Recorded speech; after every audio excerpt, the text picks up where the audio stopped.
Hello viewers, আসসালামু আলাইকুম। আশা করি সবাই ভালো আছেন। আজ আমরা কথা বলবো আক্কেল দাঁত নিয়ে। আক্কেল দাঁত কখন চিন্তার বিষয়? আক্কেল দাঁত ওঠার সঠিক বয়স হলো ১৭ থেকে ২৫ বছর। এর মধ্যে যদি দাঁত না ওঠে এবং একটি নির্দিষ্ট সময় পর পর আক্কেল দাঁতের স্থানে ব্যথা অনুভূত হয়, তাহলে দেরি না করে অবশ্যই ডেন্টাল সার্জন দেখাতে হবে।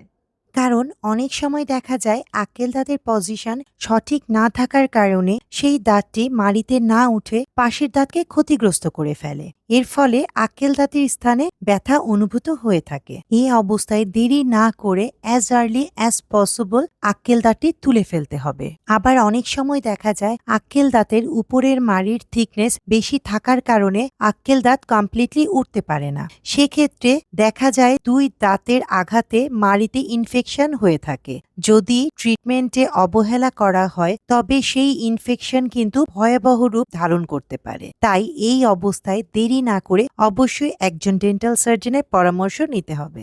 আজ এ পর্যন্তই। সবাই সুস্থতা কামনা করে আল্লাহ হাফেজ।